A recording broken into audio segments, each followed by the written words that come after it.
Well, good evening or good afternoon to everyone. Thank you so much for coming. My name is Rebecca Vieira, and I'm the coordinator of the Inter-American Teacher Education Network, or ITEN for short.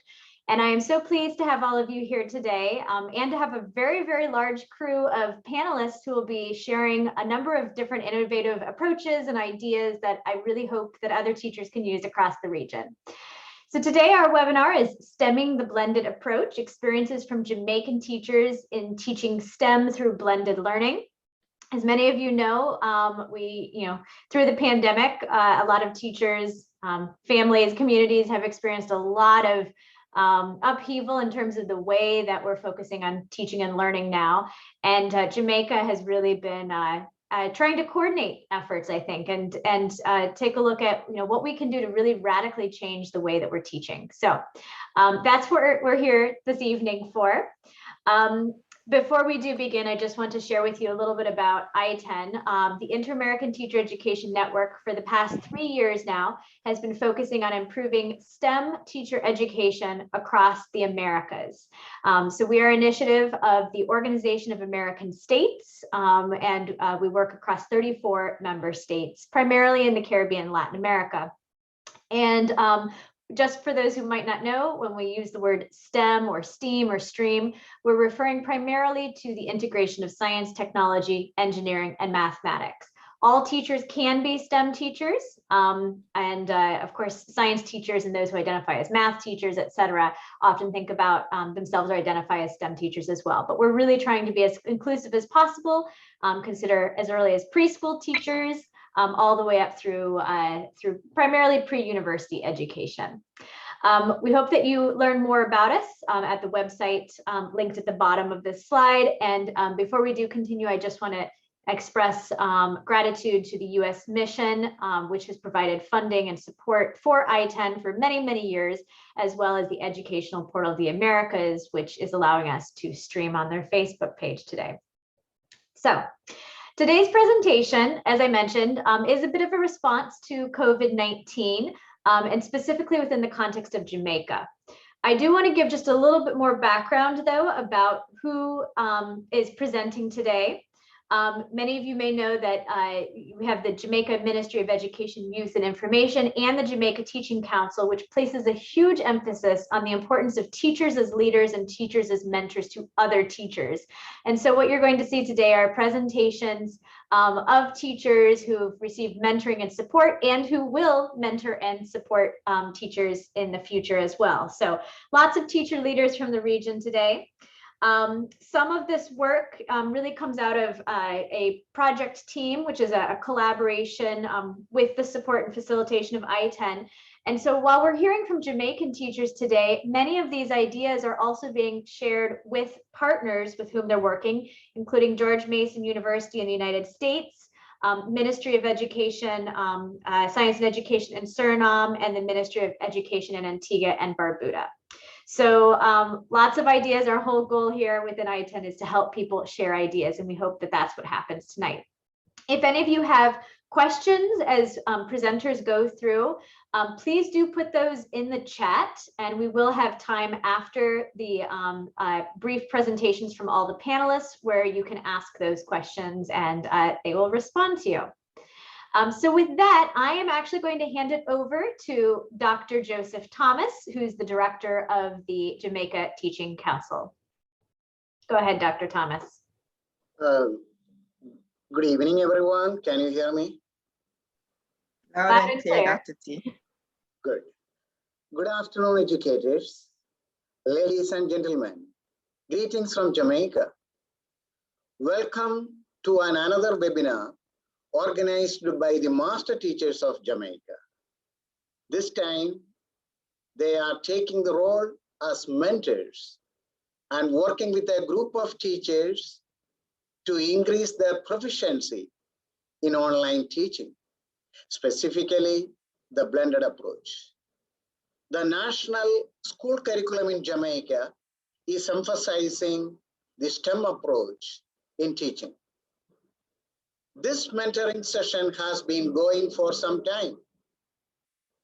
The master teachers have been working with a group of teachers in their respective specialities in developing STEAM-based lesson plans and executing those lesson plans in the emerging learning environment, the online teaching.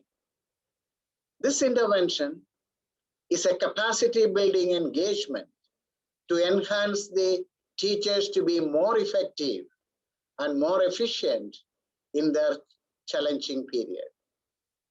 Today, we have 10 teachers sharing their learning experiences and the interactive sessions that they had with their students. I hope this will be a motivation for the other teachers who are still struggling to reach out to their students. We find the significance of blended learning, and that is very critical at this time as it is demanded by the pandemic, because our students are staying away from the classroom. It is not necessary that our in-service teachers who had completed their teacher training program a couple of years ago had the opportunity to get the training to deal with this kind of situation. So it was important to develop this type of opportunity for them. We noticed three main challenges during these mentoring sessions. One, STEAM-based teaching. The revised national school curriculum in Jamaica is embedded with this STEAM approach, which is relatively new to some teachers. So the training sessions are designed in a way that the teachers need to get proper understanding of STEAM approach. The next challenge was blended learning. It is also quite new to the teachers because the teacher training programs were developed considering only the face-to-face teaching environment. So special emphasis was given to give the use of technology which will assist the blended teaching. The next challenge was to deploy online teaching. There are various challenges to implementing online teaching, such as lack of gadgets, weak internet connectivity, lack of technical support, and lack of skill to use both the softwares and the equipments that is very critical for online teaching. This intervention is significant because it is aligned to the national school curriculum. It is a unique professional development opportunity for both the teachers and the master teachers. The scope of this intervention is relevant and applicable even after the pandemic threat. The training sessions were designed in a way that the teachers can continue the training with their colleagues and look for that ripple effect. I would love to say thanks to OAS ITEN, especially to Ms. Rebecca Vieira, for the continued support extended for the professional development of teachers in Jamaica. Thanks to the master teachers who participated in this intervention with the intention to share their expertise to the fellow teachers to improve their teaching strategies. Thanks to the teachers who joined this team effort, which is enhancing their pedagogical skills, which will have a positive impact for the meaningful learning for our students. Thanks to all who accepted our invitation and joined this webinar. Thanks again. Over to you, Mrs. Kerry Ann-Titus. Thank you, Dr. Thomas. Members of the I-10 team, Rebecca Vieira, our coordinator, Natalia Kayat, our strategic advisor, Patricia Moraes, Grants and Events Coordinator, and Alison Owens, our project teams coordinator, members from the Ministry of Education, Youth and Information, Jamaica Teaching Council members headed by Dr. Joseph Thomas, Director of the Master Teacher Unit, our visiting ministry personnel and educators. I see someone in the chat from Ecuador. Master teachers, prospective master teachers, colleagues, good afternoon. What is mentoring? According to the Association of Talent Development, mentoring is a reciprocal and collaborative at-will relationship that most often occurs between a senior and a junior employee for the purpose of the mentee's growth, learning, and career development. Often, the mentor and mentee are internal to an organization, and there is an emphasis on organizational goals, culture, career goals, advice on professional development, and work-life balance. Effective mentors often act as role models and sounding boards to their mentee and provide guidance to help them reach their goals. Now, why is mentoring important? A good mentor can help the mentee become more effective at work, help them to learn new skills, develop greater confidence, and make better decisions for their overall career growth.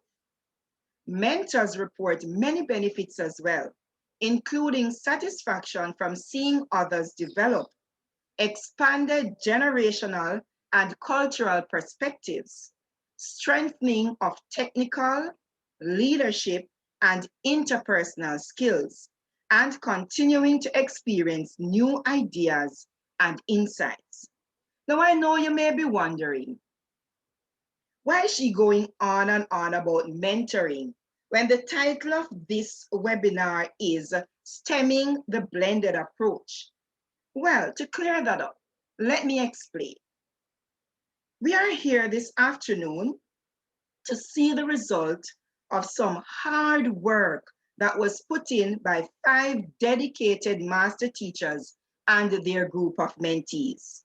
This all came about when a project team led by Dr. Joseph Thomas submitted a proposal to access funding called a seed grant from I-10.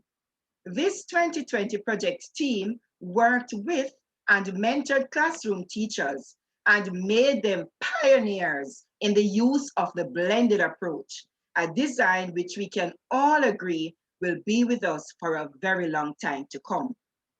Please strap on your seatbelt, sit back, and enjoy the journey of these amazing educators. Ladies and gentlemen, please use your emoji or reaction icons. Put your hands together and welcome our first set of presenters.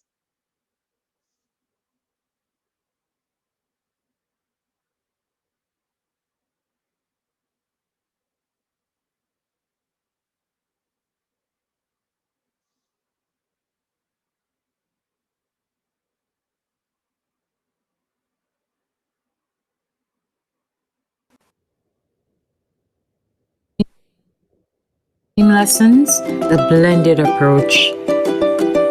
Hi, I'm Janille Malcolm, and I've been a STEM educator for over 15 years. I currently teach biology and chemistry at the secondary level.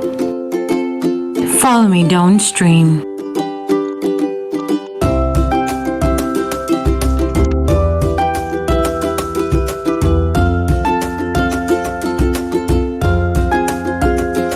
Welcome to my Google Classroom. In classwork, under the heading Acids, Bases, and Salts, students were asked to research on the properties of these substances and to use the research to create wanted posters, a song, or dub to identify them. In my lesson plan, under the Engage phase, they share their research and their posters. In the Explore phase, they use their research to classify substances around them as either an acid, a base, or a salt. During the Explain phase, we looked at why these substances are classified as such. The Elaborate or Extend phase led to their second day synchronous activity, where they created homemade indicators to test substances around the home and identify them as acids, bases, or salts. For evaluation, this was done throughout the lesson with the use of critical thinking questions. Let's look at the first day synchronous activity. Here we see samples of the posters that the girls created based on the properties of acids, bases, and salts.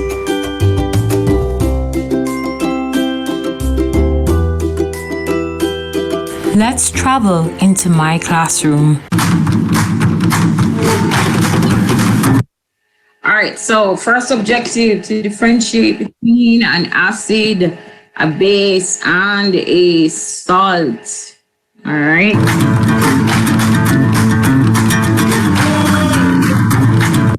You already identified that there is one ion that is there that has more than one element, right?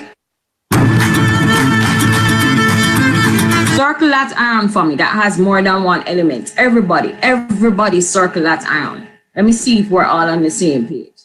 Circle that ion that has more than one element. Don't know if Akila right. Don't know if Jada okay. Hannah. Hold on. Back up. It's only okay. Angling, Zion.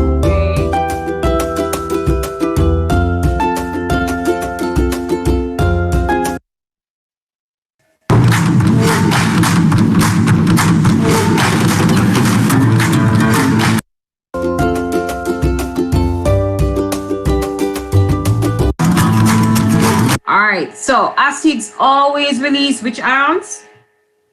Hydrogen ions. What do bases always release? Which ions? Hydroxide. Circle the beaker for me that you think contains an acid. How do you know that? How do you know that? Why? Because most of the ions released in that one are the hydrogen ions. You have the what ion there? Because the OH comes as a package, you know, as one thing. So the base has which ions always? Which ions always? Hydroxide. Hydroxide ions. And the acid has which ion always? Hydrogen. Hydrogen ions.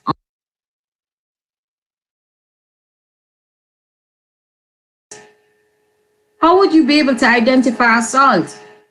Look inside, look at the ions that are there and try and tell me which ions are not there. It doesn't have hydrogen or hydroxide. Let's look at the second asynchronous activity. In this video, we'll be looking at the pH levels in bleach and vinegar using red cabbage as the indicator. First, you have to cut up the red cabbage into small pieces. We use red cabbage because it contains a natural dye that changes color based on its acidity.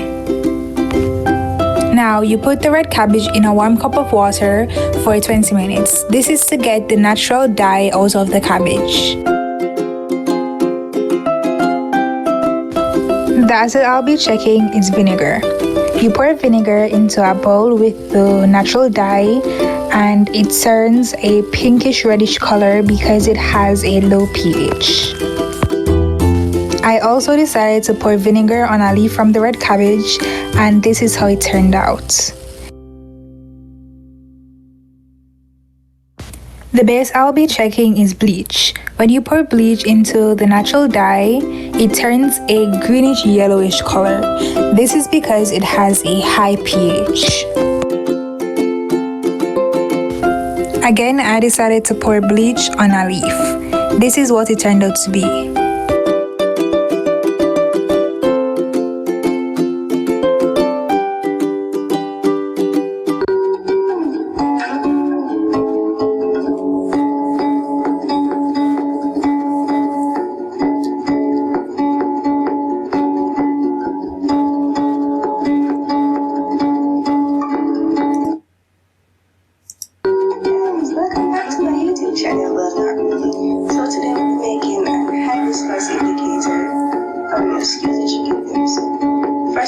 Some hibiscus petals off of the hibiscus flower and put them in a pot as I have already done. Today, I'll be testing turmeric to see if it is a good indicator. I will make it at concentrated paste by mixing it with water. The science lesson was shown by testing the different liquids and finding out their pH as well as classifying them as acids, bases, and salts. It was later shown the asynchronous activity when they used simple tools such as pots and so on to basically make their own indicators and test household substances. The technology was shown by the use of simple tools such as pots, the knives, etc. to produce your indicators, as well as use of online tools for formative assessments such as quizzes and storyboarding to actually conduct the lesson. The reading in the stream lesson was demonstrated when the girls conducted their research and used this information to create the following posters. The engineering aspect of the lesson was demonstrated when the students created their own indicators and used them for a particular purpose, which was to identify substances and classify them as acids, bases, and salts. The art in the lesson was demonstrated by both the teacher and the students. For the teacher, it was the use of colorful pictures and music to basically assist with her lesson. And for the students, it was the creation of posters and the creation of videos as well as a dub. The mathematics of the stream lesson was demonstrated when the students had to figure out what volume of the substances being tested needed to be added to a specific volume of the indicator being used in order to receive a permanent color change. The blended approach has allowed me to cover a large amount of material in a small amount of time, and therefore allowing me more time during my synchronous sessions for interactive activities with my students. I would recommend the blended approach to every educator. Let's hear a song produced by one of my students on the properties of acids, bases, and salts. Thank you for listening, everyone. Students, we're gonna learn about acid today. Acid today. Acid is a substance which produces H1 ions in water. The properties are, it is a good electric conductor. Acid can react with metals and it even tastes sour. Students, we're gonna learn about base today.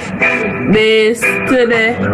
Base is a substance which produces hydroxide ions.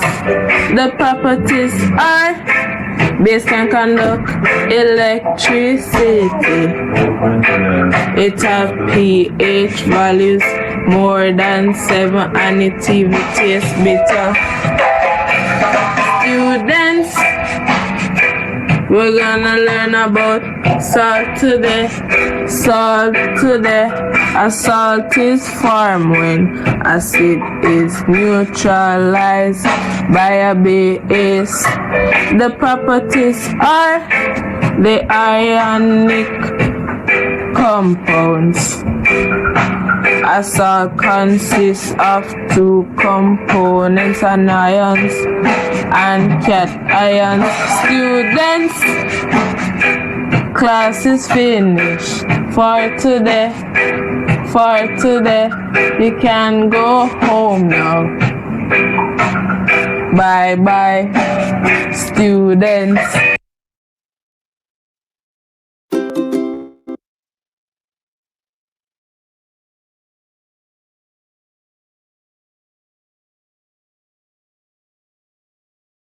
Good afternoon, colleagues. My name is Sophia McCarthy. I am glad to be a part of this project. For today, I will be sharing my grade 9 blended learning lesson. I will be looking at the topic illustrative lettering. My objective is that students should be able to choose an appropriate lettering style that interprets a specific word. I will also show how the STEAM was implemented in the lesson. Students were tasked to they need to research different lettering style and review videos. This is where the science STEAM comes in. Technology. Students will use the most appropriate technology available to them to execute the assigned task using either Google Slide, Google Docs, or PowerPoint. Engineering. Students series of sketches step by step using color in completing the letter and executing the assignment. Art. Students would use a step-by-step approach and complete the assigned tasks that portray their personal expression. Maths. Last but not least, this is linked to letter spacing game using specific measurements and spacing of each letter that the students will be doing during the engagement session. This is a letter spacing game that the students will do for just a few minutes. And this is where the maths integration comes in. They will need to choose an appropriate lettering style and choose the appropriate color scheme for that word also.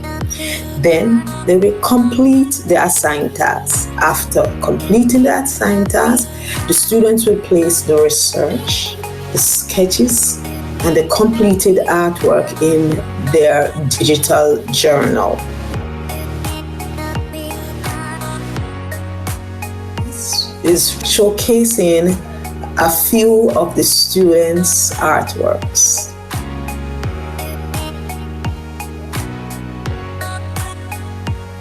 And now we'll come to a critique done by a student. Go ahead. Okay, so the first thing that you notice about this work is the lettering. So in the middle, in the center of the work, you will see the word Maleficent, and right beneath the word Maleficent is a silhouette picture of the character Maleficent from the movie. And surrounding the lettering and the picture is blue, is the colors blue, black, and red, going from top to bottom, and they were done in paint. So it's important to note the darkness of the colors in contrast. So because the colors are so dark and the lettering is in white, it helps to bring forward the words because the color sits in the background. So the white surrounding the lettering helps to bring forward the center of the piece, which is the word Maleficent, which is what you want people to be focusing on. This work could be interpreted as a direct interpretation from the movie Maleficent. So this is obvious because of the picture which is beneath the lettering, and it just a sort of homage to the movie, a direct interpretation. It's important to note that how the lettering was done in terms of its font, because usually trying to create a font that is cohesive is hard. So each letter looks like they're parts of the same font and the same word, which makes the work successful. However, one thing that could have been done better is the choice of colors. So the blue, the black, and the red almost seem to be the same tone. And because of that, it makes the blue, the black, and the red almost blend a little bit, so they seem like one color. It would have been good to lighten one of these colors, possibly the blue at the top, to sort of ensure that the colors don't mix. But other than that, I think the work is a good one. My reflection. I would have to say that I have a better understanding of the asynchronous and synchronous learning. And for me, the importance of blended learning is that the students are given material in various modality. It is presented in different ways. Students are more easily engaged. They learn at their own pace. Problem solver, they become more problem solving. They think critically. The blended learning incorporates activity that can be tailored to fit the various learning style. Thank you.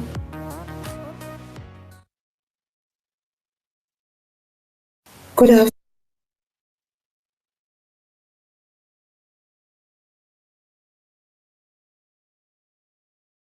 Good evening, everyone. I am Alicea Bigby Smart, teacher of integrated science at Scott Valley High School in the parish of St. James, Jamaica. Let's look at blended learning, asynchronous and synchronous activities. Let's now explore this lesson.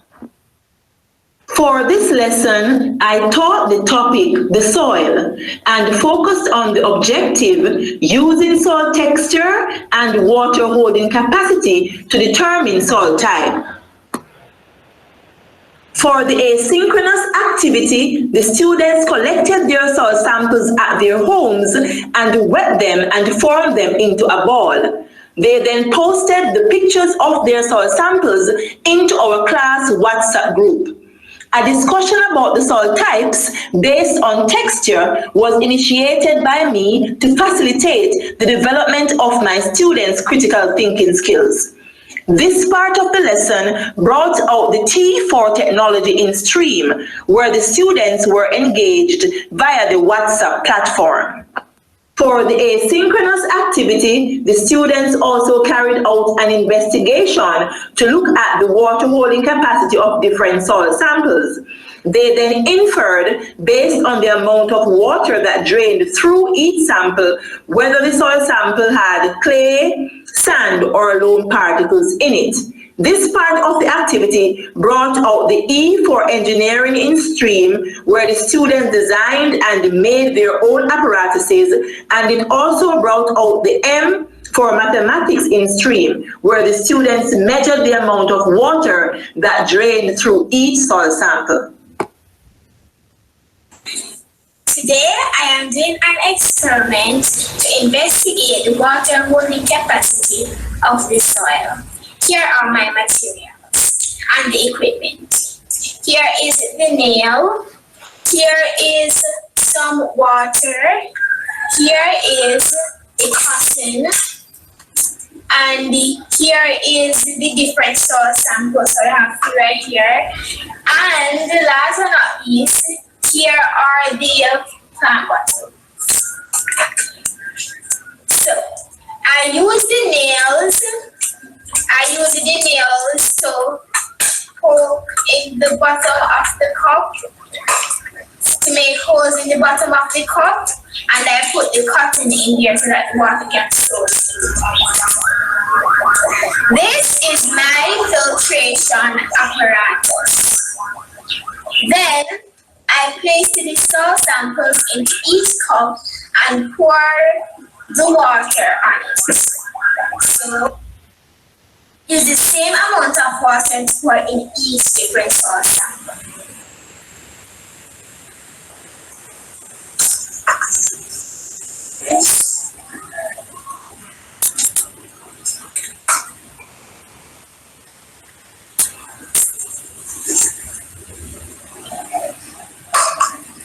I then allow the water to drain through and collect in the beaker. So as you can see, the water is draining.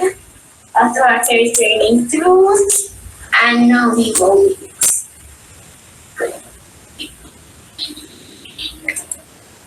I then use the ruler to measure the amount of water in each beaker. So we measure that. It is 8, then For soil sample A and B, the water drained through quickly. I think these two soil samples have more sand particles in them. For soil sample C, the water drained through slowly.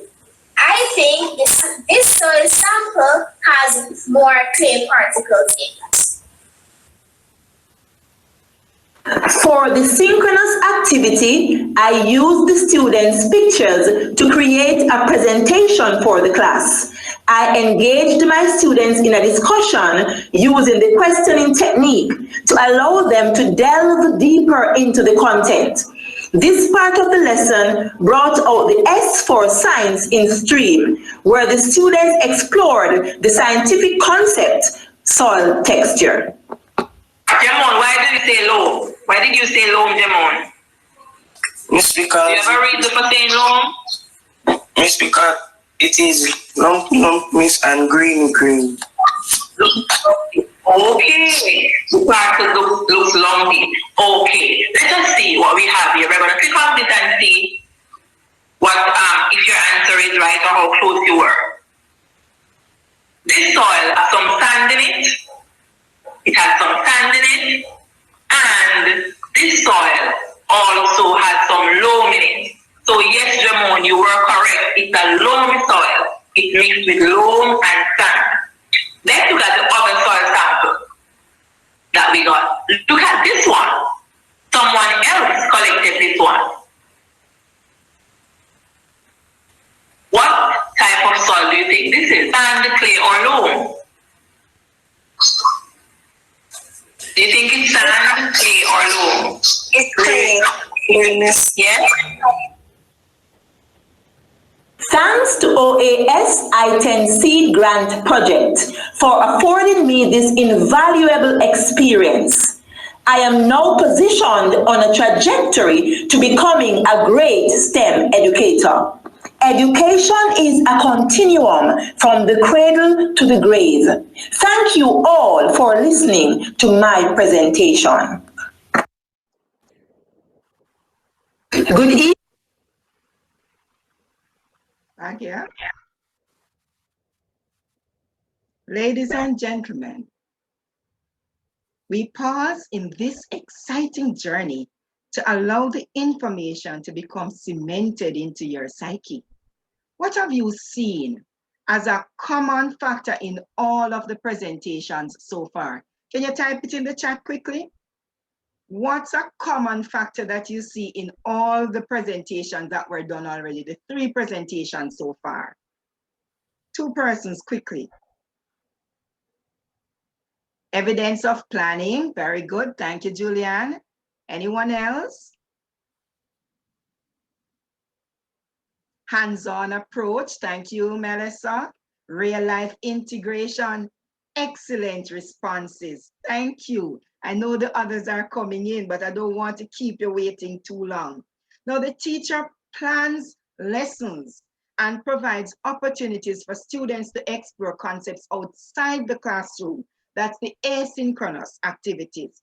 And then allows the students to come into the synchronous session where the content is further explored. Of course, there is no one way to do it.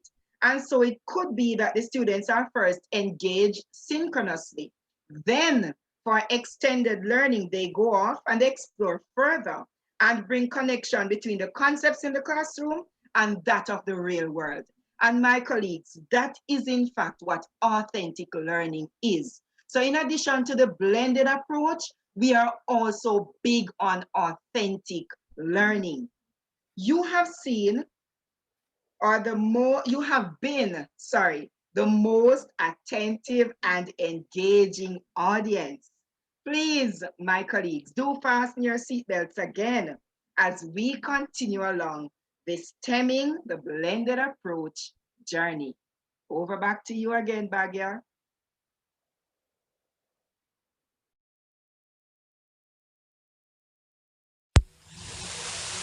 All aboard and welcome to my Steaming with the Blended Learning Approach. I am Pasha Findley, a teacher of visual arts and entrepreneurship at Tarrant High School. The big idea? Caricature for grade 9. Woohoo! Let's tackle some of the objectives of the lesson, which are separated to reflect students participating in scheduled classes and learning at their own pace. With the sudden adjustment, some educators, myself included, initially struggled with the concept of combining STEAM with the blended learning approach. However, this is how it was done by my students and I for this lesson. Students were given a specific video to research, capture and turn in images of their hand-drawn caricatures and developmental stages, developed caricature checklists, produced caricatures of specified Jamaican celebrities, and the spacing and shapes of the features in the caricature.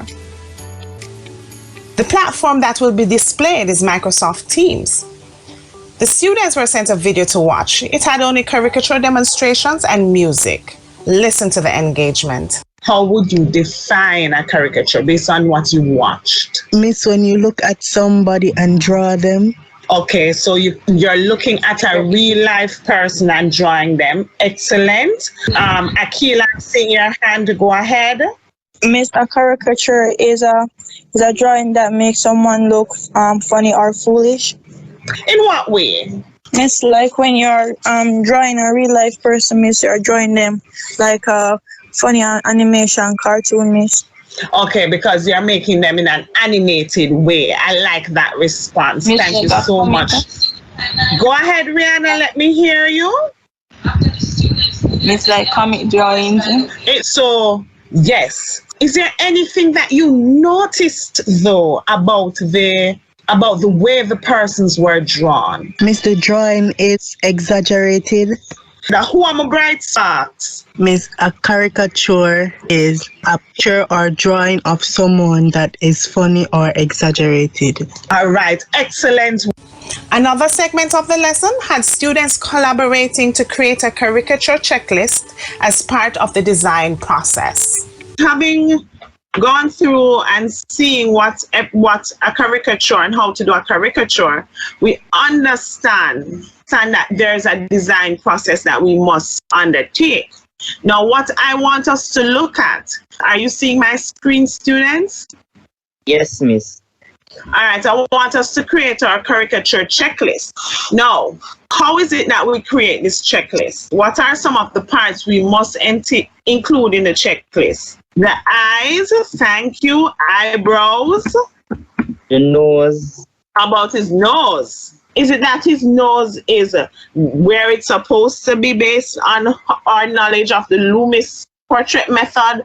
Or is it that his nose is longer than that? So you're going to have to look at that, right? Yes, miss. Is his nose longer than it's supposed to be? No, miss. Look. No, miss. Look like you're the right place. All right. So now let's look at his lips. Miss, it looks small. Top lip small. Okay, so he has thin top lips. Very good. Them small. Bottom lip. Notice we sat and created this checklist for the person that we're drawing. Students love posting. So this aspect encouraged constructive conversation through the art critique postings. This was asynchronous. Despite what is taught, art allows students to express themselves through their art making. As you view some of these sample works of students, see if you can identify some famous Jamaicans. You will notice finished works, developmental stages, and the caricature check.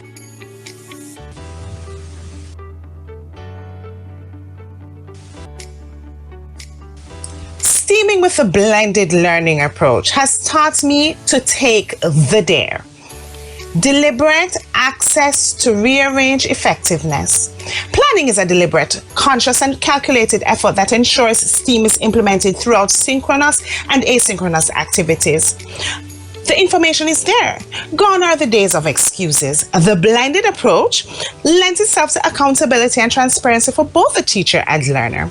Technology keeps a record. This pandemic has literally rearranged education is offered. It has caused an evolution, positive for those who have access, and emphasized the importance of technology for all.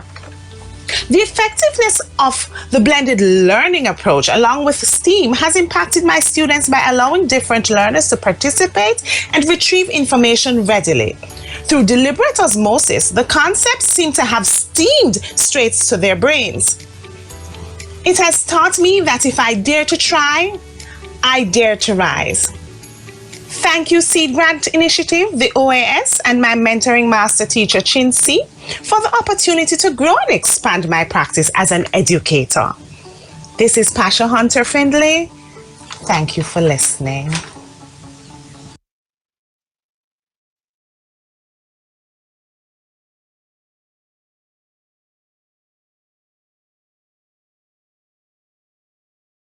Hello, everyone. My name is Natasha Powell, teacher of Integrated Science and Human and Social Biology at Bel-Air High School in Mandeville, Manchester. As the quote says, learning is more than absorbing facts. It is acquiring understanding. Here is a clip of my lesson on the topic of digestion in the mouth. What do you think digestion is? Digestion is the process where the body breaks down food in order to absorb its nutrients. The process by which the body breaks down food in order to, repeat the last part? To absorb its nutrients. To absorb its nutrients. Very good, Danielle. Anybody else? Would you like to add anything, or would you like to give me your definition as to what you think digestion is? No? All right, go ahead, Lishana. Digestion is the process in which we digest our food in order to gain nutrients and minerals needed for the body to function. Very good. Very, very good thinking. Very good, Daniel. Very good, Lishana. So, digestion is the process by which food is taken into the mouth, yes, and then been broken down into what? Smaller pieces so that our bodies are able to absorb it, right? Absorb the nutrients from the food kind. I must say to you as well, in observing both photos, right, with the chicken and the mashed potato, which of them do we use our teeth for? Fried chicken, yes. Which of them? Fried chicken. The fried chicken. Very good. So we use our teeth, yes, as a structure in enabling us to eat the fried chicken. All right. Very good. Very good thinking. Now, with the Irish potato or the mashed potato that we love so much, and I mean, I had some earlier, and I tell you, it was so good. And then I put some butter in it, you know. Very, very nice. All right, with the Irish potato, guys, do you think that we would use our teeth in the process of eating the Irish potato? If it mash out goodness, then you don't need to use the teeth. What did you say, Danielle? If it mash out good. If it mash out good, we'd use our teeth? All right. If it mash out good, then you still have to bite the chunks. All right, Danielle is saying that if it isn't well mashed or crushed, then we would have to use our teeth. Anybody else?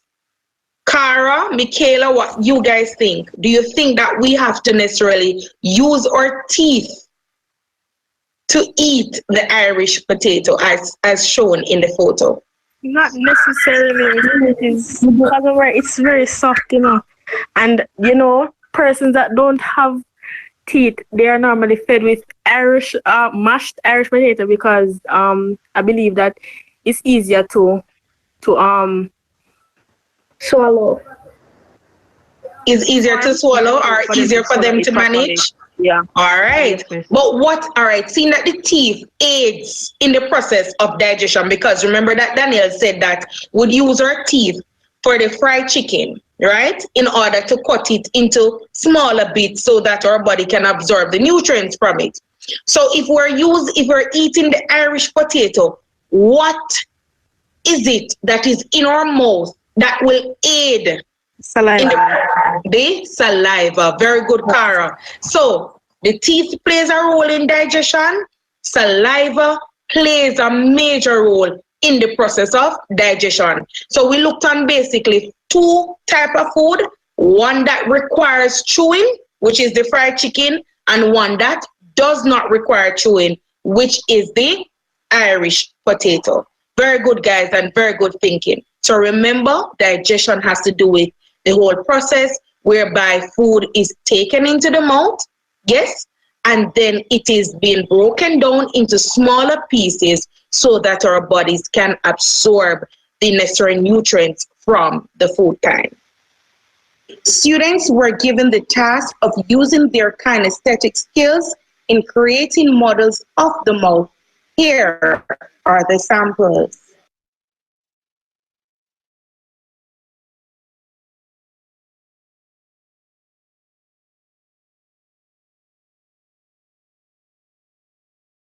I fully endorse this seed grant initiative as this creates a dynamic approach in meeting diverse learning needs. Hello.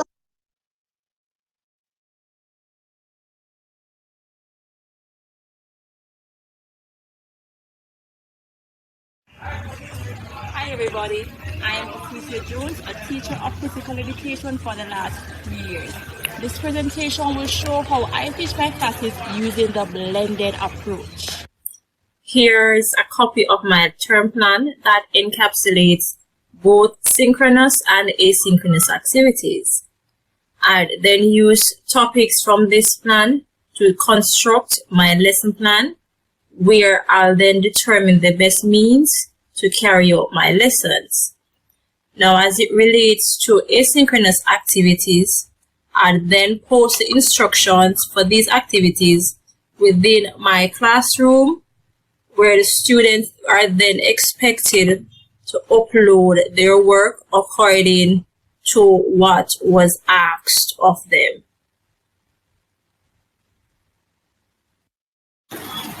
Now here's a snippet of my lesson. You are now going to tell us what is proper hygiene. Proper hygiene. Proper hygiene is when you practice cleanliness and just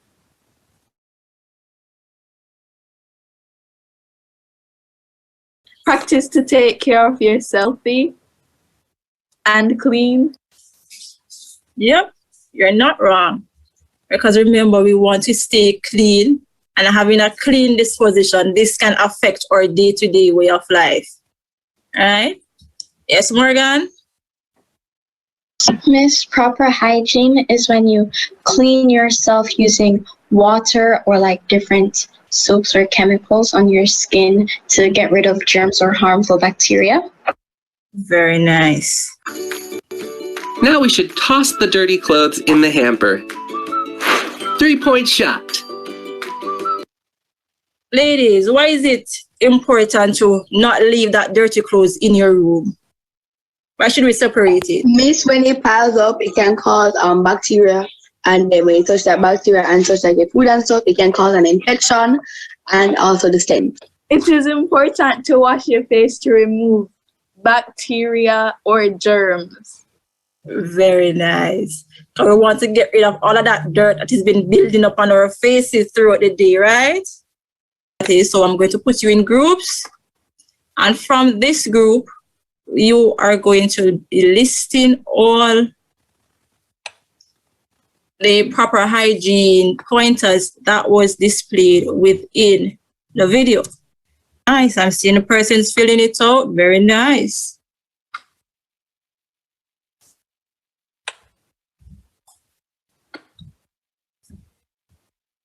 Group 3, what is happening? Group 1.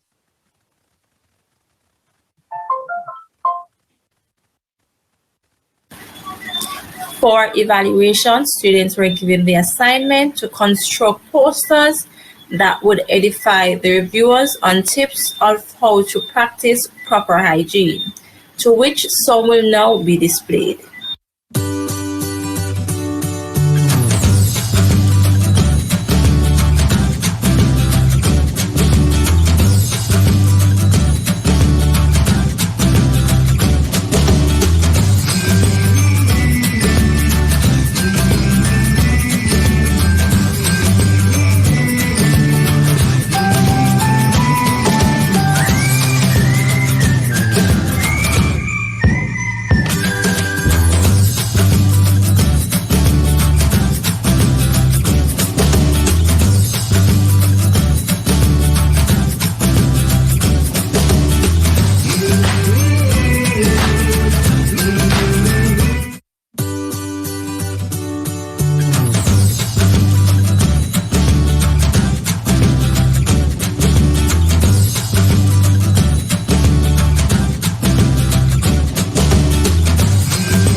Using the blended approach to teach my classes not only aid me to reach all my students, but also to conduct student-centered lessons that are fun and interactive.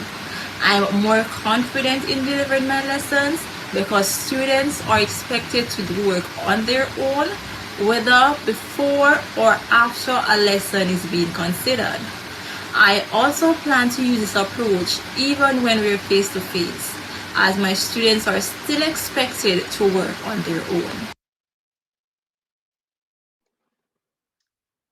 Colleagues, I break again. Ask you to pause. Do you see stream in science? Stream is in art. Stream is in physical education. Every subject you can find stream.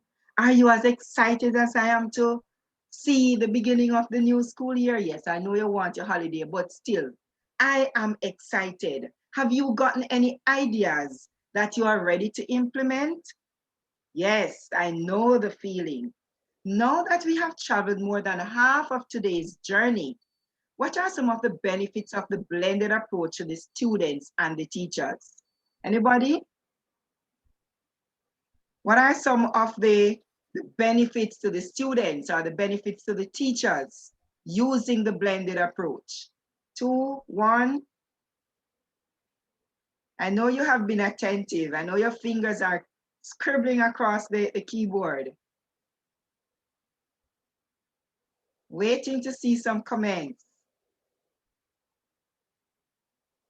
All right, so while I wait, according to Christy Wilson, a credentialed teacher of gifted students in Northern Nevada, blended learning enables the teacher to become more of a participant in student learning and can help to facilitate student mastery of content with enriching learning activities, introduced and completed when the class meets face-to-face.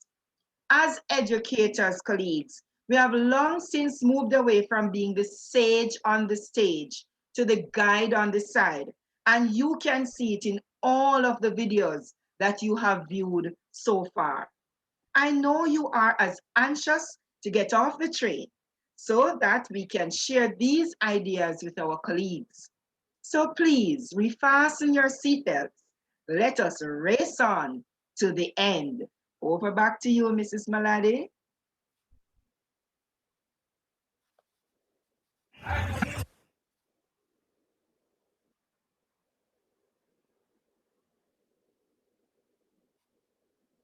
Good day, everyone. My name is Kristina Clarke, and I'm a science teacher at Horace Clarke High School in St. Mary. For my presentation today, I'll be showing you how my grade 10 students participated in a STEM blended lesson. The subtopic was a reaction of acid with bases, and the objective was to investigate whether or not acids react with carbonates. In previous classes, we had covered hard and soft water and the properties of acid, bases, and salts. For the asynchronous part of the lesson, the students were asked to use equal parts of water and vinegar to try and clean the limescale buildup present in objects at home. The results are as follows.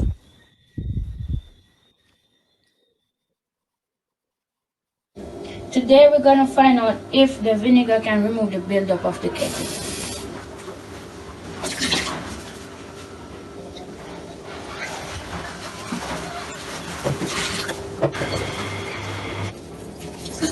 The vinegar removed the buildup from the kettle.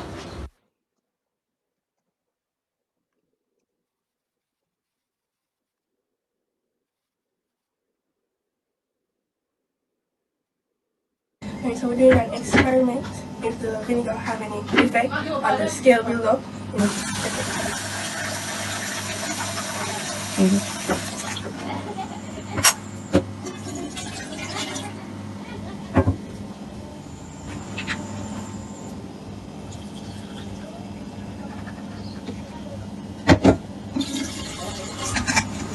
I'm going to add it to boil. Minus steam.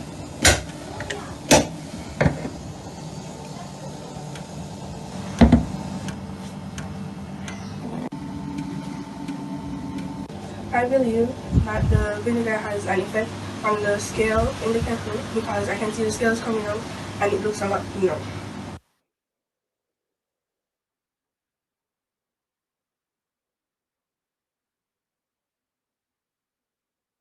For student 3, the before and after pictures are shown of the shower head after soaking in vinegar and water. For the synchronous part of the lesson, we met on Google Meet. For today's class, we'll be continuing with reaction of acids with carbonates. Now, in the pictures that you all shared on WhatsApp, we were able to see the scales that were formed in the kettle and on the shower head, right? Yes, miss. Yes, All right. So I'd ask you to feel the texture of it. How did it feel? Tough. Hard, Mr. D, hard. All right. So it felt tough and hard. Good. Now, how do you think that these scales were formed? Laboratory. All right. Not quite. Do you remember when we looked at hard and soft water? What did we say in the water makes it hard? Ions, miss? All right. Yes, correct. The ions. And what are the two main ions that we had mentioned? Calcium and magnesium. Calcium and magnesium. Yeah. Very good, students. Very good. So we had mentioned that hard water normally contains the calcium and the magnesium ions. Now, when we see these scales are formed, it's because after a period of time, these ions, they build up and they stay behind on these surfaces and they become hard. And that's how we have the scales being formed. Now, based on the video that we had watched, how is it that the vinegar would be able to remove these scales? Miss, I think by reacting with the scales. All right, yes, indeed correct. The vinegar reacts with the scales. Now, why did they react with each other? The vinegar, it has acid. And the scales, it has calcium carbonate. So that's why they react. All right, it's correct. So the vinegar, it contains the acid, and the scales, they have in the ions. In this case, the scale would have in the carbonate ions. All right, now, and they react with each other. Now, when we were discussing it, what did we say is formed when acids react with carbonates? Not sure, miss. All right. No, we had discussed that when they react, we have a salt being formed. But yes, what's the name of the gas? Carbon dioxide, miss.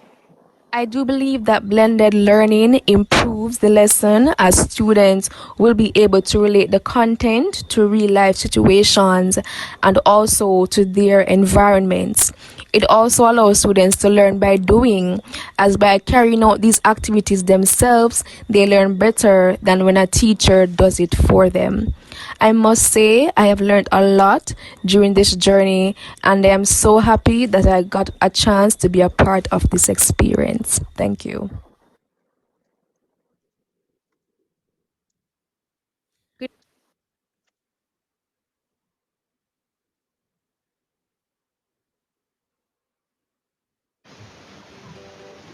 Hello everyone, thank you for joining me. My name is Olukemi Alao-Bennett and I am a visual arts teacher at Caricature High School. Today, I will be sharing with you my lesson on design innovation. Here, my students were given the task of creating a soft toy from socks. Have you ever wondered what to do with a loose sock or an old sock? Well, let's go! Their task was to create toy animals for a local basic school by recycling socks based on a given criteria. We used the STEAM science to research their soft toy. What would they make? Technology, selecting and using appropriate tools to make their soft toy. Engineering, using the design process. Art, of course, they will be making their toy. Mathematics, their toy will be based on specific measurements. So, what are soft toys? These are stuffed toys made from textile material and stuffed with any flexible materials. Wow, that was a mouthful.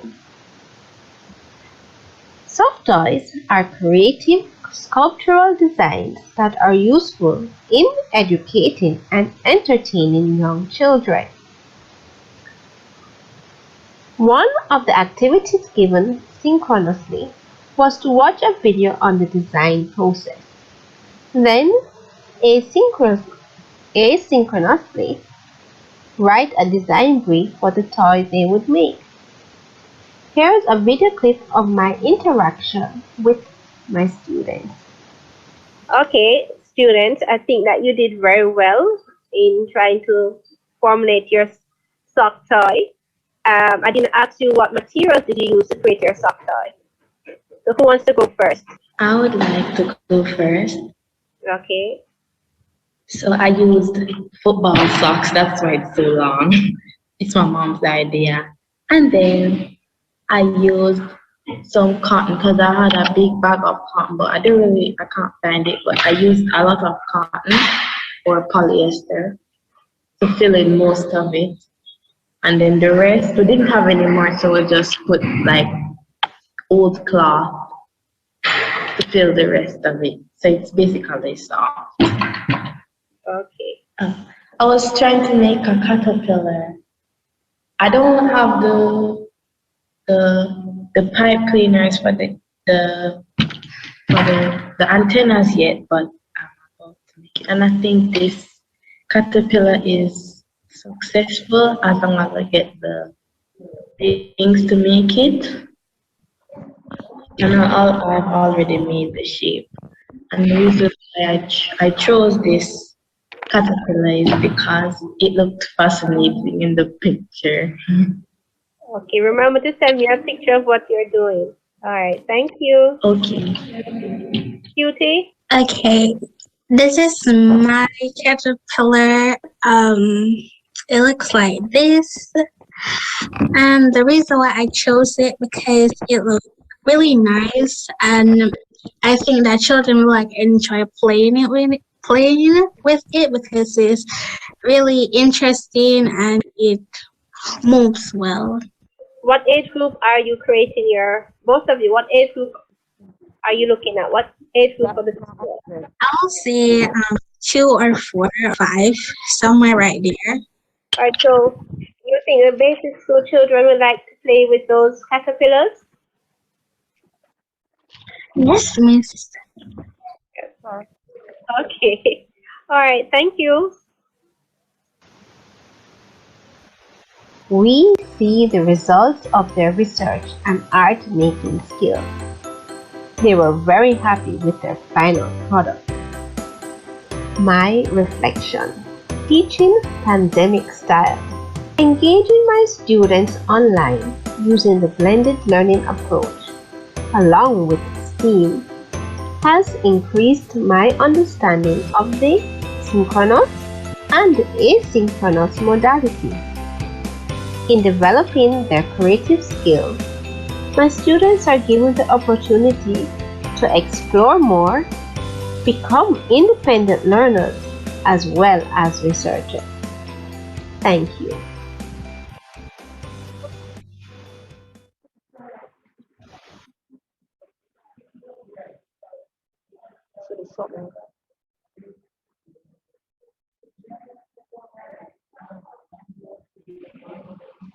Good evening, I'm Kerry Ann-Titus. I'm a home economics teacher at the Tishfield High School in Portland, Jamaica. This evening, I want to share with you one of my lessons on the topic food preservation. I am very enthused as an educator to learn new strategies in teaching that will enhance the teaching experiences in my classrooms. So for this evening, we are going to be looking at the topic food preservation, and we will zero in on the use of chemical methods of preservation. So for the beginning of the lesson, what we did was to use this very interactive online tool called Pear Deck. And what I did was to ask students to show me or name the different methods of food preservation based on some images that were shown. And also they watched a video with the different steps of the different methods of food preservation. And what was next is they did this quiz activity where they researched online the answers to the different questions about food preservation. And this is the work of one student. She found all this information and it was marked in the Google Classroom and returned to her. She completed a table where she showed different local foods and how and the methods of preservation that were used to preserve them. Then for the asynchronous section of the lesson, the students were asked to do practicals. And this is where they were asked to use simple table ingredients like vinegar and salt and sugar to prepare different ways in which we can use those simple chemicals to preserve our foods. And this is the work of two of our students. One will be doing a pickle and one will be doing a mango pineapple jam. So here she is preparing the ingredients. She's cutting the mango and the pineapple into smaller pieces. Mango, that's pineapple. And then after blending or puree before boiling. There's the boiling process that has been started. Here she's adding a cup of sugar. It is now gelling. It's at a gelling process, almost done. She did a cold plate test to show that it has completed. And this is what the finished product looks like. Now, for all products of the market, we have to have a label. And so my students were encouraged to prepare a label using another very creative online tool, Canva. But of course, they did one on their own. And this is what our handmade label looks like. This is the handmade label. And then I'm going to show you now what you use the Canva to do as well. So this is what the Canva label looks like that she used.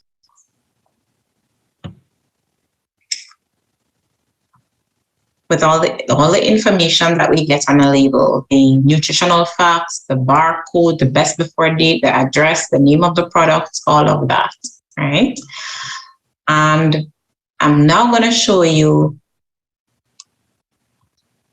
the other work that was presented by another student where she did pickling for her product. So she pickled local pepper, carrot, cucumber, onions together. Tomato.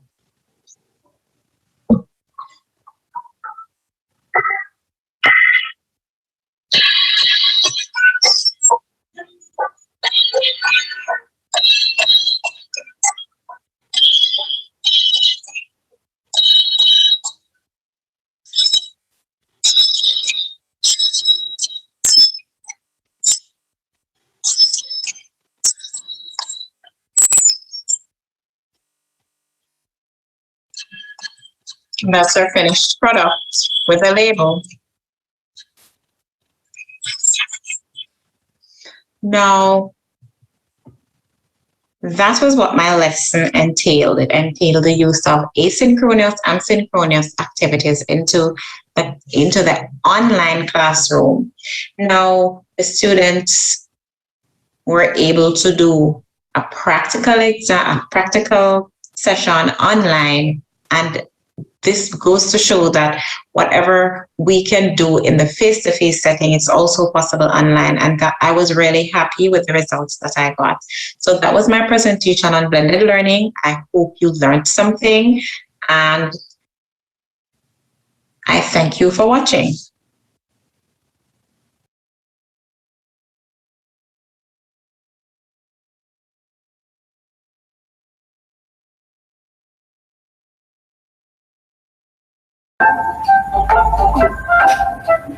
Greetings, everyone. My name is Stefina Edwards, teacher of biology and human and social biology at the Vauxhall High School in the capital of Jamaica, Kingston. I'll take you on an exciting journey to observe how blended learning and STEM are valuable tools for student engagement through the topic of osmosis. The lesson objective that I focused on was to conduct an experiment to explain how water molecules move through living cells.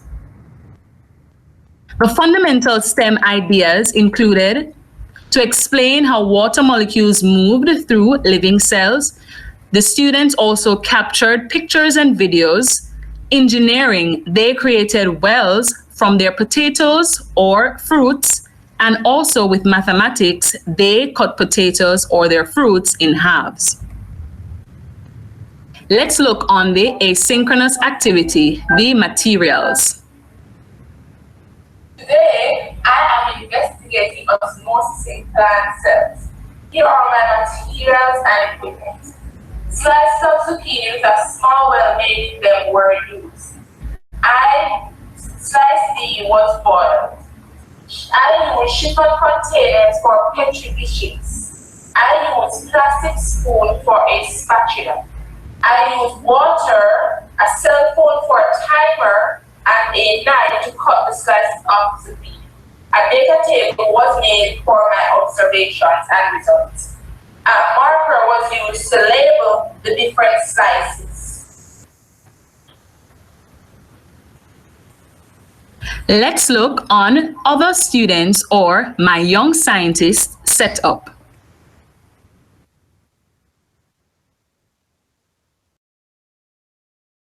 Wow, look at these scientists at work.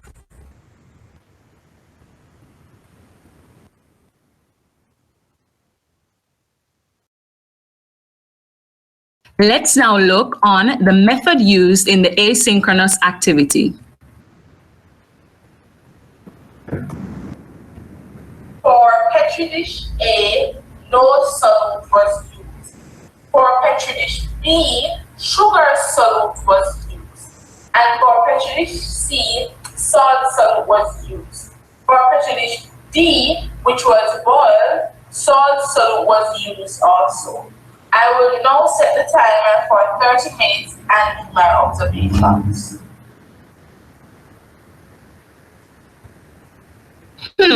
What did they observe? The students were asked to put their observations or results in this table.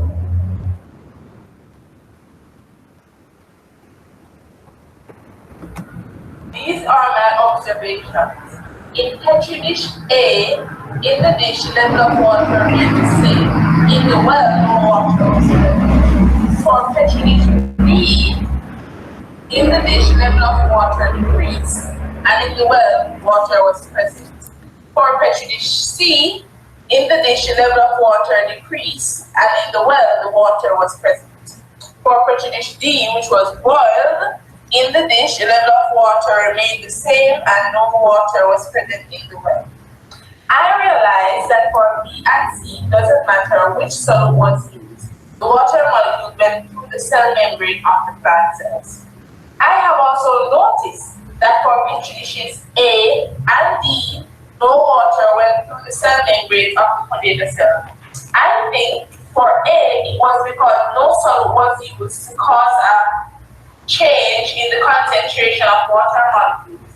And in D, it was because the cells were killed when the zucchini slice was boiled. These are my results. Thank you. How beautiful. The students were then engaged in a discussion within the class session. All right, so I'm going to ask each student to now explain what occurred in their experiment and also when they were observing and all recording the results, what they saw. All right, I'm going to start first with Jade.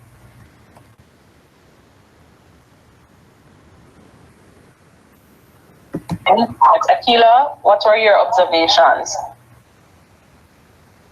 Miss, I use zucchini because I realized that zucchini is a plant and it has plant cells, so osmosis could occur.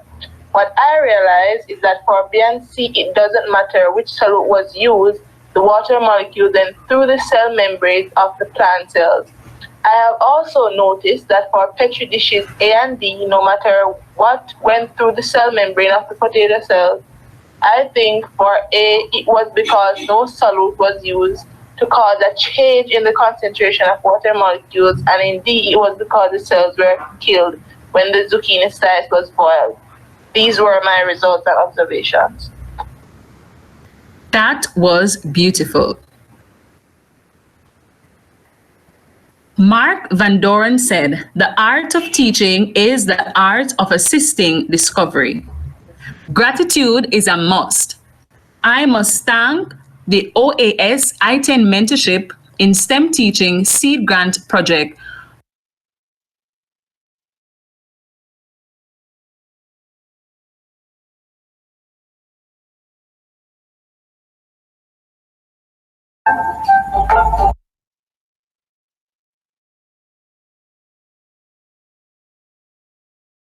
Over to you, Mrs. Buckner. That is it. Yes, we made it, everyone. We made it.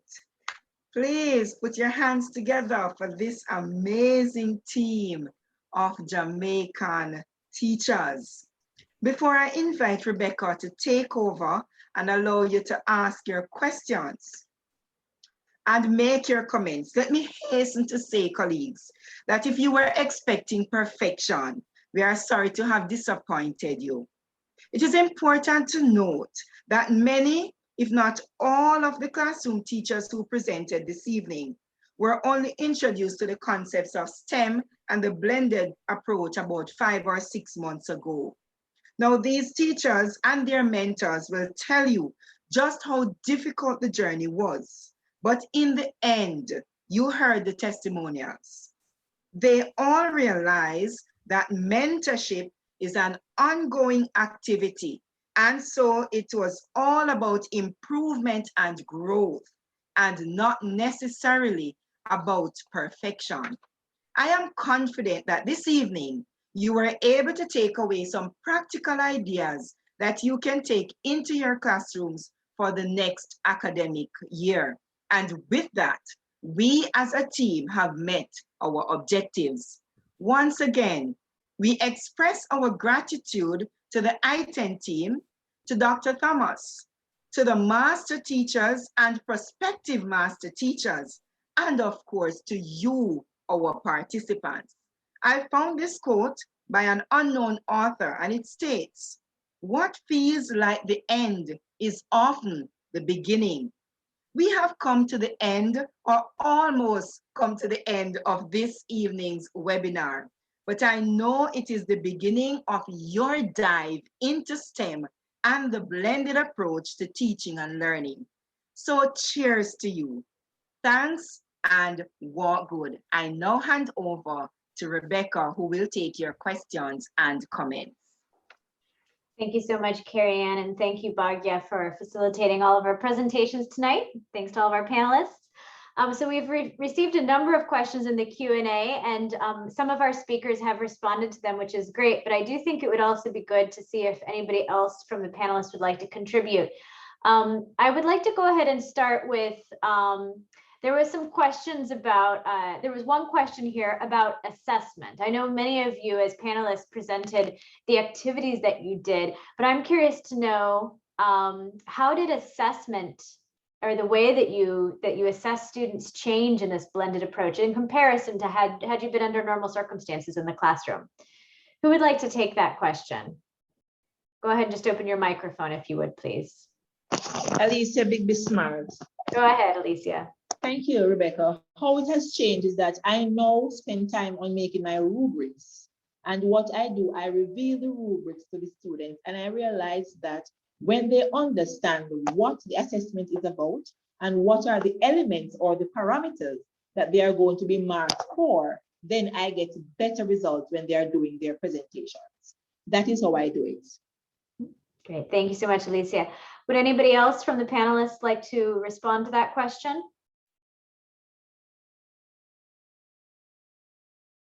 It'd be great to get a second perspective.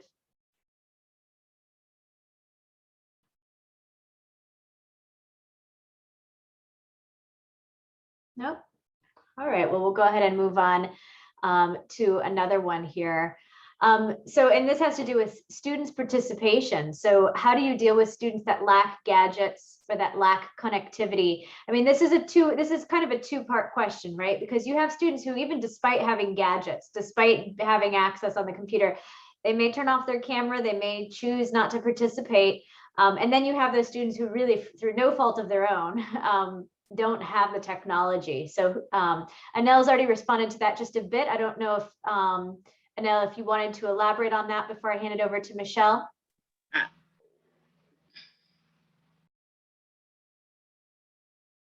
No, go ahead, Michelle. I'm responding to the question. Okay, I'm responding to the question about students without devices. The blended approach can be used with or without devices. Before we heard of blended approach, there was the flipped classroom, and they're sort of merged, because even in face-to-face, you allow the students on their own, by themselves, to explore, do their research, the scientific aspects of the lesson, and then come back with information. What you're seeing, maybe some students were able to do a taping of the experiments that they carried out or something. All of this add authenticity to the lesson, right? They don't necessarily need to, they don't must have a computer. Most of the students, I know for me, actually use their phones. Phones is one of the most common device, and even without the phone, the blended learning and the STEAM approach, whether you're steaming, streaming, it still happens. So asking if a student, what if they don't have device? It really doesn't matter, because if you see them face to face or on the online platform, it still works. It's still STEAM, you're still blending. That's what I have to say. Thank you. Great, thank you so much. And Janelle, did you want to add to that at all?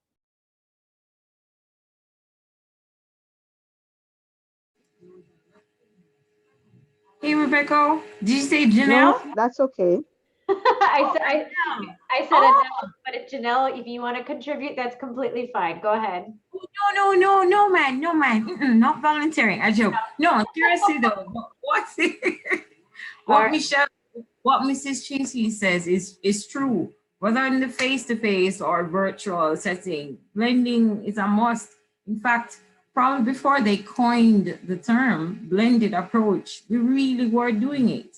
We all were basically giving our students stuff to research and then come back and, you know, we discuss something about their homework and then add on top of that and then give them additional stuff. So we were kind of doing it. It's not that we have a name for it, but it really is essential because, hey, the syllabus not getting any smaller, right? And the truth is we have a lot of stuff to cover, whether at the primary or secondary level, all right? So it is essential. It's like oxygen, yeah? Good? And those are my 2 cents. Thank you, Janelle. Yes, great. Those are some great reflections on technology and, you know, that it doesn't need to get in the way, right? Or lack of it. I do want to see, I know Janelle opened her microphone twice. Let's see if third time is a charm, because Anel responded that she's had some struggles, right, with students, getting them to submit work. Anel, do you want to elaborate on that?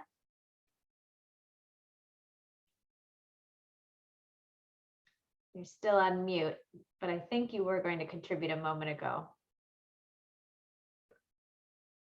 No. Did any of the other panelists? No, actually, I was just saying that I was just saying that's okay. That I didn't have anything else to add for Mrs. Chinsey said and the other speaker said. Okay, thank you. Did anybody else deal with this though? And how did you motivate your students to engage? This is a serious concern, I do think, from many teachers.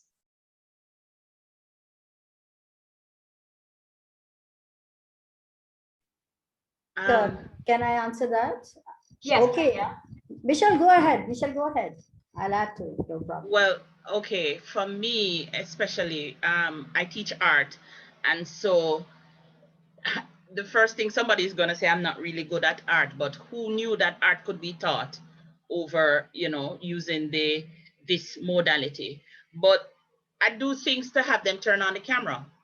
I do things like show and tell, treasure hunt, those sort of things. But if they don't want to turn on the camera, I know that they're still learning, because I do a formative assessment at the end of the class.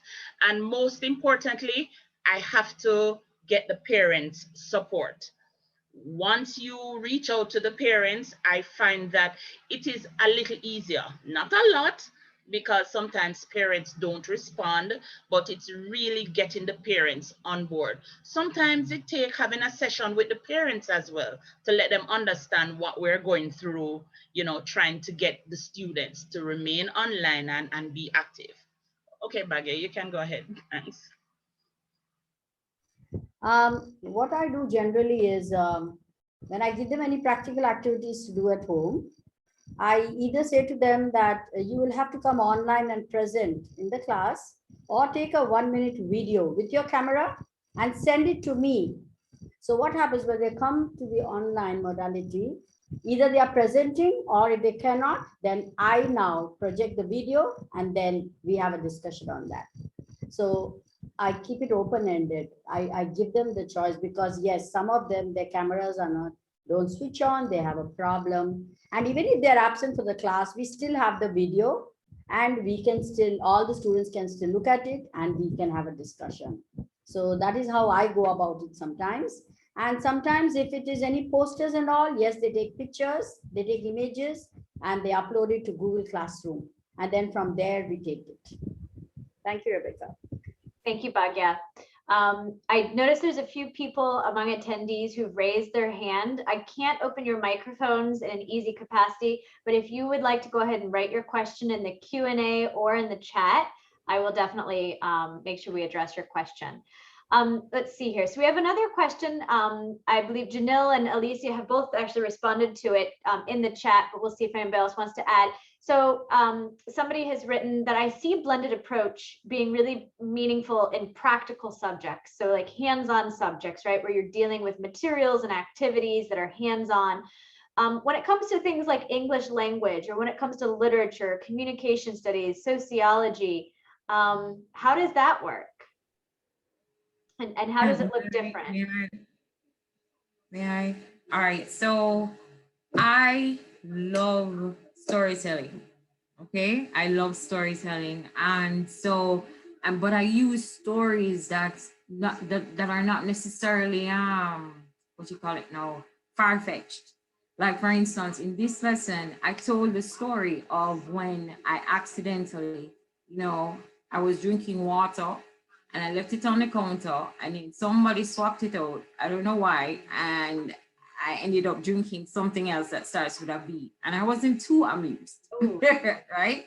And so they were able to, actually the students were able to suggest, what could have been there to kind of warn me and tell me, hey, yo, don't drink that, that's dangerous, So I find that stories work. I find that music works. So in other words, use up the music, use up the storytelling, and put yourself in it. Put yourself in it and allow them to put themselves in it. So when you read these stories about Oedipus and whoever, the Pearl, I don't know if y'all are still doing that now. And I guess I'm dating myself here for those Jamaican teachers, Jamaican English teachers, right? But take the Pearl, the characters in the Pearl, and bring it back to actual DJs or popular figures in Jamaica, and say, yeah, that story there where yeah man, I saw from him wife have a YouTube channel, yeah, you watch it, and then when you go from there, and you start from something they can relate to, it makes it that much easier to maintain the engagement and to get them motivated to go out and research certain things, because now they're not just thinking that the text, the information is something far-fetched that's in a book that's staged in England or Germany or whatever, and you just can't relate, but it's connected to something here. So it's very important to make those connections in order to sustain engagement and interest. And that again is my 2 cents. Thank you, Janelle. All right, let's see. The final question that I see for tonight, I think is actually a really good one because it's very meta, right? So this presentation has really been about teachers' activities, right? And what teachers can do to help, create blended experiences for their students.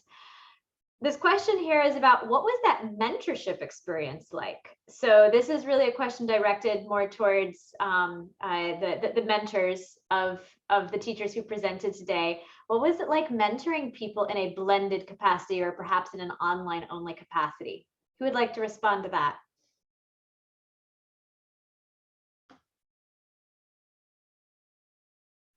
Come on, go ahead. All the master teachers. Let's hear you. Repeat the question, please.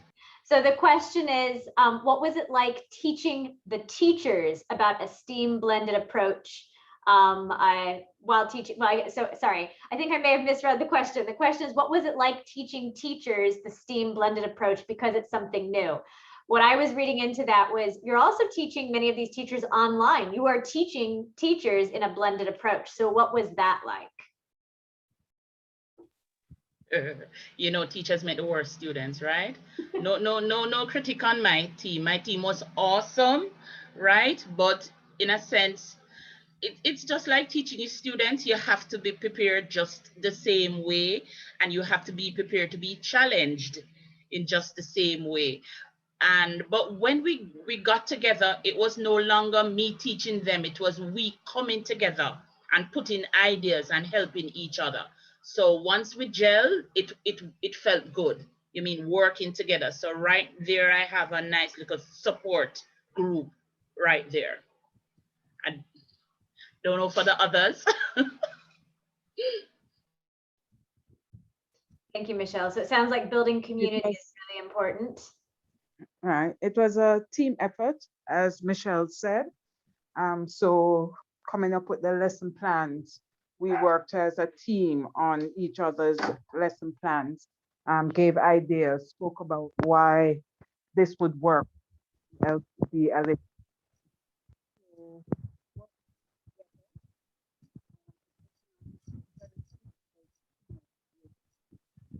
a lesson plan that would work. And in general, the teachers were very receptive. So it was not a very difficult process per se.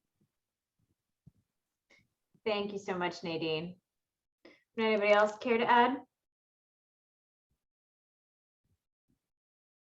I would say that we had regular weekly meetings, the master teachers, and we were sharing our ideas, we were sharing our experiences, our challenges, and we were trying to help each other to sort the challenges out.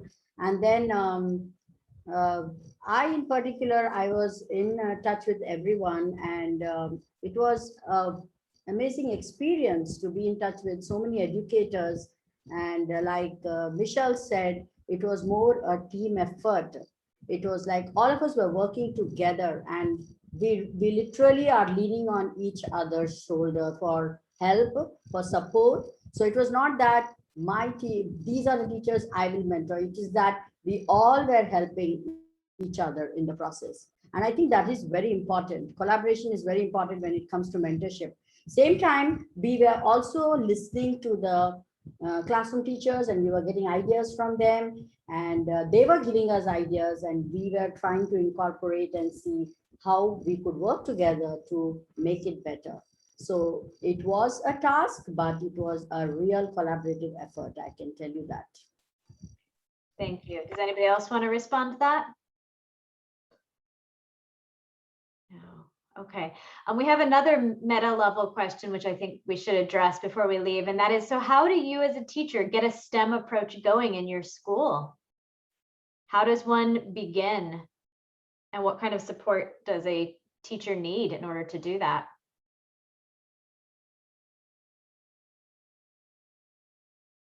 Okay, let me start. Maybe somebody can add. When generally what happens is we start with a lesson plan. So once a teacher can have a lesson plan, then through the lesson plan, we can guide them, and tell them that, like, help them to find tools, find activities, and start breaking up the objectives into smaller units so that it becomes easy to follow.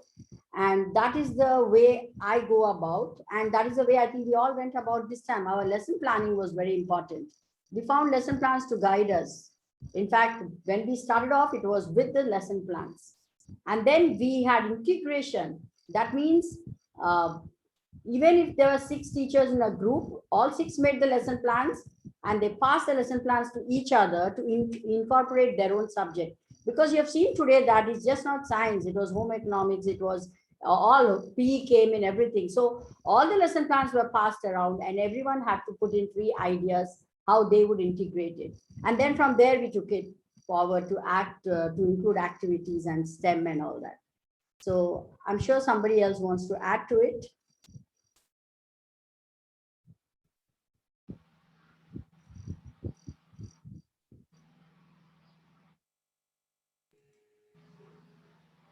So I was looking at the question in terms of, hey, I'm going to school.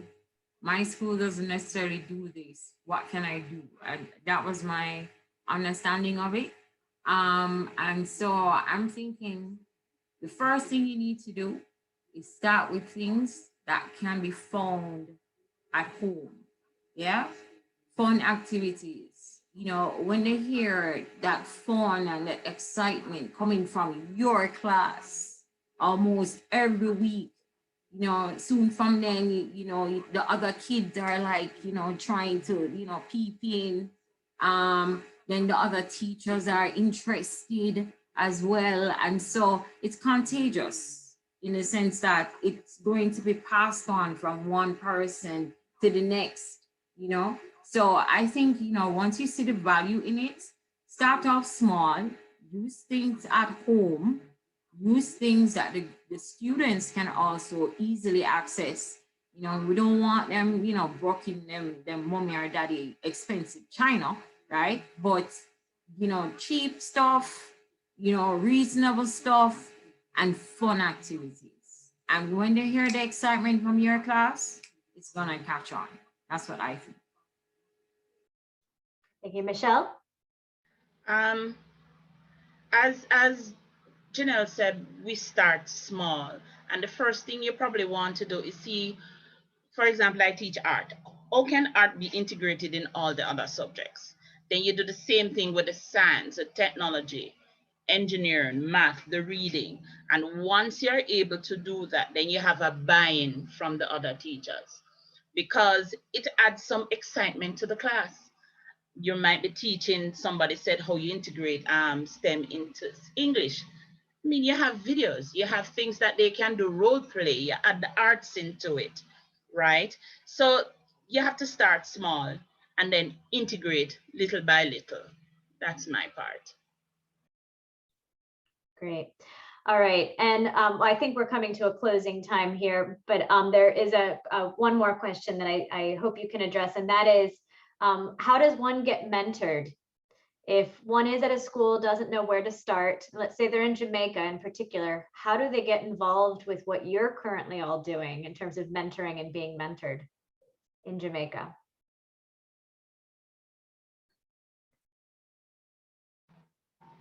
Kerry Ann, you can answer. Yes. Yes, let me come in here. So in Jamaica, the Jamaica Teaching Council recently launched a new product in that we have now started what is called the Jamaica Teachers Mentorship Association. It's a newly formed organization that we are still working on. And as the interim president of that association, what we are hoping to do is to train at least 4 teachers in each school, if it is a large school, smaller number if it is smaller school. And so in training those teachers, we would be equipping them with the skill set, the knowledge that they now can mentor someone in their own school, in their own QEC, in their own area. A mentorship can be formal as well as it can be informal. So in the Jamaica, the JTMA, we are expecting that every mentor that was trained will work with at least one mentee. So with that, we can start that ripple effect. We can kickstart the improvement of the education system in that if we can help every single teacher to get better at his or her craft, just imagine how that is going to influence the education system, how that is going to play out with the students. If teachers can be excellent at teaching, then they are going to be excellent in the classroom, and the students themselves are going to be getting that better instruction. And that is then going to, spill out into everything. I kind of gone out of bounds now, so I will just stop right there. Thank you. Thank you. And I think that's a fabulous way to end. Excellent. Dr. Thomas, would you like to have the final word? Actually, it is not the final word. I want to add something to what Kerry Ann said. In Jamaica, it is mandatory that all new teachers, those who come from training to profession, need to be under mentorship, especially for the first year. So the school administration is very, very careful, and they are ensuring that each and every new teacher or the beginning teacher, that is the term we are using in Jamaica, the beginners, they have to get that proper support through a mentor. And we believe and we see the power of that mentorship because it is very, very critical and it is important for our new teachers. Because when they walk into the profession, they end up with a lot of challenges. And sometimes, just like anywhere in the world, there are some people, they are taking a decision to quit the profession. That is a very unfortunate case. Because when somebody is spending about 4 years, dedicated 4 years from their best part of their life, getting specific training in this particular area, and when they come to the classroom, when they have one way or other, I say that it could be in different reasons, if they have to leave the profession, it is a great loss. So what we believe is those teachers need to get the proper support through mentorship. And we also believe that this mentorship, not only for the beginning teacher, the existing teacher should also get that kind of assistance. So that is the reason Jamaica Teaching Council take that initiative to bring more trained mentors in schools. So they are not getting anybody from outside. We want to ensure that there are properly trained mentors within the school. So the school population or the teachers can get the assistance from them. And we have started it, and year by year, we are trying to bring more and more mentors in school so that to ensure that this support will be available for our, not just for the beginning teacher, for every teacher, those who need, because our classroom situation is too dynamic and we come across and adopt new methodologies, new approach, new strategies. For example, 1.5 years ago, we never think about it that we are going to teach our students in a remote way. And even our school teacher training sessions were not equipped our teachers to deal with that situation. So those gaps can be filled only through proper mentorship, and it can be in service and it can be pre-service. And we have started it, and it is going very fine. And more teachers, experienced teachers, are joining and willingness to be as mentors for their schools. Thank you so much, Dr. Thomas, for some great insight. Good. All right. Well, I think that we've come to a close. Let me see. Do any of the panelists have anything else that they would like to add, or our facilitators? There are multiple of you. Alicea, Bigby Smart here. Good afternoon, colleagues, again. I just wanted to encourage those new teachers who think that teaching using the stream strategy is hard. It is impossible to teach without stream coming out. The aim for you is to identify the elements of stream in what you are already doing. So that is all the mentorship aspect that you need, because it is impossible for teaching and learning to take place without the elements of stream coming out. So I want to encourage those persons who are on this platform for the first time to let them know that it's simple, it's easy, just get on board and you can do this. Excellent, thank you. All right, anybody else?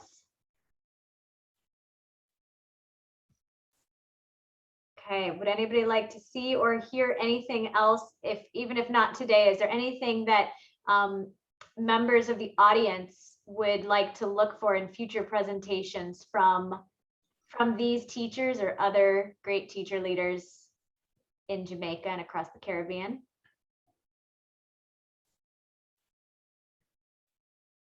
All right. Well, I think Kerry Ann gave her email address, if I do recall correctly. Yeah, I saw it there. Kerry Ann is a person to contact if you're feeling a little bit isolated and a little bit alone, and you want to get connected up to this great community. So I'm going to go ahead and put up our last slide really quickly, let you know about our closing evaluation today. So again, first of all, thank you all for your participation. I do hope that you will continue to attend these webinars. There will be another webinar composed of teachers of Jamaica focused on blended learning in STEM on July 15th.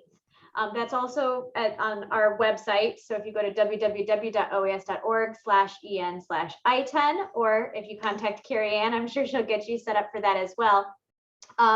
We will also be having, as an I10, we'll be having a virtual seminar in English and in Spanish for all of the teachers of the Americas and all the teacher educators and mentors of the Americas. That will be on August 27th and 28th. It will be posted on our website in early July. And for that, we invite teachers of all experience levels to share what kinds of things they're doing in STEM education as well as in STEM teacher education. So please keep your eyes open for that. When you close out of today's meeting, there will be a survey. Please do complete that. And if you put in your email address there and want that information shared with the Ministry of Education in Jamaica, please don't forget to do that. So please do fill out our survey, give us feedback, and be sure to let us know if there's anything else that you are hoping from us. So thank you so much to everybody. I wish you all a very happy evening, a great rest of the week, and a good close to the school year, because I know that some of you are still supporting students to take exams, I think, in the next few days. So good luck to everybody, and thank you so much. Thank you, Rebecca. Wonderful evening. Yeah, bye-bye. Thank you. Thanks for coming, everyone, especially all the guests from the Caribbean. I saw Ecuador, and there was someone else. I don't remember which. Thanks for coming. And I noticed that we have a lot of visitors